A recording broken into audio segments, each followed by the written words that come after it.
Labdien, mani sauc Pāvils, un šajā BūTLV video apskatā es jums pastāstīšu par Asus X202e portatīvo datoru. Nelielu izmēru portatīvo datoru, kas apgādāts ar kādu ļoti interesantu funkciju. Skārienjutīgo ekrānu. Asus X202e būtu uzskatāms par Ultrabook klases portatīvo datoru. Tas ir neliels, ļoti plāns un viegls. Tomēr, lai ietaupītu tā ražošanas izdevumus, Asus ir izlēmuši tajā ievietot parasto mehānisko cieto disku.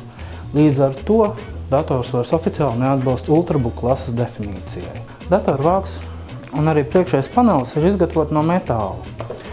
Taču datora apakšējā daļa ir veidota no plasmasas.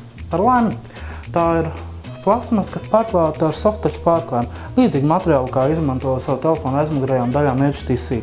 Līdz ar to tā nerada datoram lētuma sajūtu. Datora labajā pusē ir novietota VGA pieslēgvieta, USB 2.0 ports, atmiņas karšu lasītājs un mikrofona austiņu pieslēgvieta. Diemžēl šī pieslēgvieta var pildīt tikai vienu no abām funkcijām, vai nu mikrofonu vai austiņu, kas var radīt zināmas neērtības, ja vēlēšanās izmantot austiņu mikrofonu ierīces, kur pild abas funkcijas. Datora kreisajā pusē ir tīkla kabeļa pieslēgvieta, lādētāja pieslēgvieta, HDMI pieslēgvieta, USB 3.0 un 2.0 pieslēgvieta, kā arī Kensington drošības atslēgas vieta.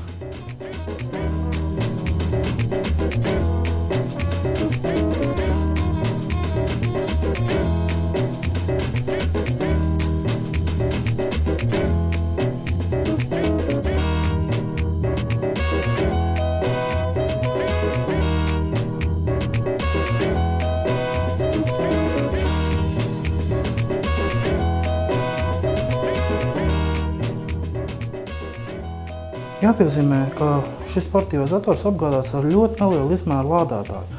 To tik tiešām var salīdzināt ar vidusmēru planšetu datoru lādētāju izmēru.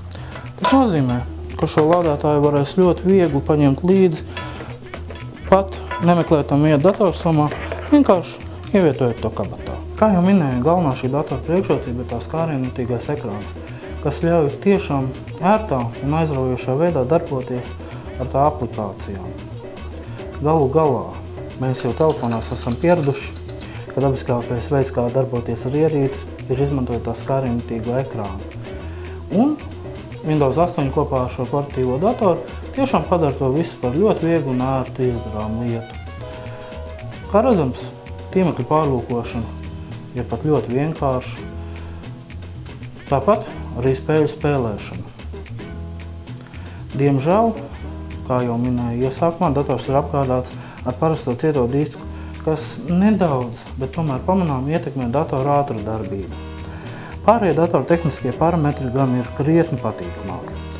Core i3 centrālais procesors, 4 GB operatīvā atmiņa un, protams, komplektā iekļautais Windows 8. Tāpat dators apgādāts arī ar lielu un ērtu skārienjutīgo palikni, kurš noderēs tām sīkajām darbībām, kuru veikšanai vēl aizvien ērtāk izmantot peles kursoru, nevis skārienjutīgo ekrānu. Piemēram, darbam ar tīmekļa pārlūku cilnēm. Man ir ļoti laba ziņa. Šis dators izceļas ar ļoti pieņemamu cenu, tikai aptuveni 390 lati. Tā ir ļoti konkurētspējīga cena šādas konfigurācijas datoram, pat ja tam nebūtu skārienjutīgā ekrāna. Un tieši skārienjutīgais ekrāns padara Asus X202e par ļoti labu izvēli gadījumā, ja vēlaties iegādāties nelielu izmēru datoru, kurš ļautu pilnībā izbaudīt visas Windows 8 sniegtās iespējas.